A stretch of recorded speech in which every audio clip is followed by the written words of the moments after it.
ang title niya ay May Takdang Panahon para sa Lahat. No?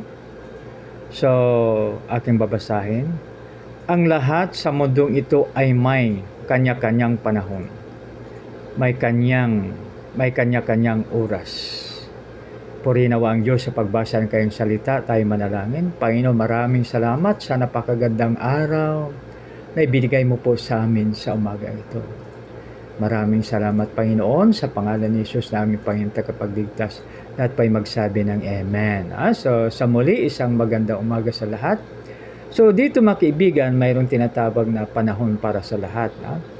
May panahon minsan na tayo ay umiiyak. May panahon naman na minsan tayo ay tumatawa. May panahon na malungkot tayo. At panahon naman na masaya. Subalit minsan nakarinig tayo ng ating mga friend na nagsasabi, parang hindi ma-drawing ang mukha mo ngayon. Bakit? Ano kaya? So kaya pasalamat tayo sa mga friends natin na anumang lungkot ng ating buhay, pag nandyan sila, ito ay maiibsan. So dito may sinasabi, ang panahon na pagsilang sa panahon ng pagkamatay. So ibig sabihin niyan, mga kaibigan, na there is always time for everything sa mundong ito. So kaya huwag tayong mag-worry dahil nakatakda na o ibig sabihin nakasulat na. So unahin po natin dito ang panahon sa pagsilang. So tingnan natin. Naaalala ko yung mga magulang na nabuntis. So biro mo yan, ang anak ay nasa loob ng sinapupunan ng kanyang ina ng 9 months na. So dito ang mami, ito ay palaging pumipigil sa kanyang kagustuhan dahil ang inaalala ay si baby. Ibig sabihin yung sanggol na sa sinapupunan. Kaya kahit gusto niyang kumain, gusto niyang kakainin, hindi niya pwedeng kainin kasi sabihin po niya, baka maapektuhan yung aking anak. So iba naman gustong gawin ang bagay na ito, subalit pinipigilan dahil iniingatan yung anak. Kaya in summary, mga kaibigan, pag ang anak ay nailuwal na po, so ibig sabihin na kahit tadtarin ng pinong-pino ang isang bata, ay hindi makabayad sa utang na loob sa kanyang mami. So dahil 9 months na iningatan. Minsan sumisipa si baby sa tiyan.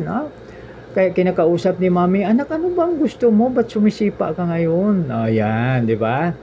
So, yan talaga, may panahon na pagsilang. Tapos dito naman ng pagkamatay. So, ibig sabihin niya na, sabi ng aking tatay, aking na alaala pa, sabi niya yung sa Cotabato pa kami, sabi niya, wala siyang nagabato diri sa kalibutan. Ibig sabihin, lahat tayo ay mamamatay. So, yan ay given na. So, ano ang advantages na nalaman po natin ito na may panahon na talagang pupunta tayo sa heaven? So, we like it or not, talagang pupunta tayo sa heaven. So, bakit kaya? So, ano ang advantages? So, ibig sabihin na makaprepare na tayo. So, pagsilang natin. So, salamat naman. May mga sample ako rito sa aking katabi na bata pa siya. Congratulations dahil may trabaho na po sila. May trabaho na po siya. Palakpakan natin. Pinapalakpakan niya. So, bata pa sila, may trabaho na. Kaya napakaganda na may example sila. Kaya, deserve yan sa siguro isang t-shirt. Deserve yan kasi sample sa mga kabataan.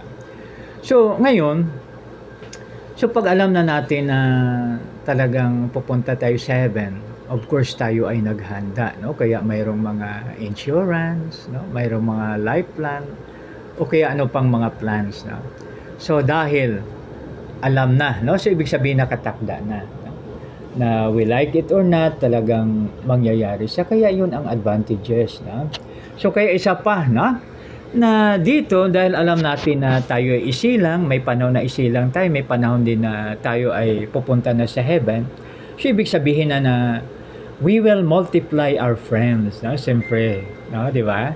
Di ba maganda pag marami kang friends? So, halimbawa, Christmas ngayon, pagdating ng Christmas, Pag halimbawa, mayroon kang 1,000 na friends, magbigay na ng tag 10 piso yan, magkano na? 10,000 na, So, pag magbigay ng kunti ko ano man na kaya anuman ibigay sa atin sa panahon ng Christmas, mga kaibigan, o kaya anuman sa anumang panahon, pasalamatan po natin, no? Kasi alam mo yung naalaala ko po mga kaibigan, no, yung kami ay sa California, no, sa Bay Area, sa airport doon, San Francisco Airport, no. May mga grupo po na namibigay, alam mo ang binibigay nila yung lapis na mayroong nakaatas na eroplano, no, kasi airport sila, no. Tapos sabi nila, no, so it is a small things but it worth remembering, no. Sabi niya kunting bagay lang po ito pero maalaala nyo, no, na yung galing ka dito sa San Francisco Airport, mayroon kang natanggap mula sa grupo nila, no. Kaya napakaganda, no. So ibig sabihin na sa pagbibigay, ang mahalaga doon na hindi ko ano pa mang bagay kundi yung tinatawag natin na mayroon siyang pusong magbigay, no. Kaya magbigayan tayo sa Christmas season na ito. So ano ang pinaka-the best na mairegalo natin sa ating kapwa, no? Kaya sa ating kaibigan, no? So alam nyo ba na ang pinaka-the best at pinakamaganda na regalo natin ay ang pagpapatawad, no? So di ba mayroong dalawang mag-best friend, no? Dati silang mag-best friend pero naging mortal silang magkaaway, no? So halimbawa sila ay magbati sa Christmas season na ito dahil ang message mula doon sa kalangitan ay ang pag-ibig, no? So ibig sabihin na magpatawaran. So pag halimbawa napatawad niya, so napakalaking regalo po yan mga kaibigan, no? Dahil hindi lamang ang ating katawan ang makinabang, kundi pati yung ating spiritual, no? So di ba napakaganda mga kaibigan pag regalo namin ay pagpapatawad.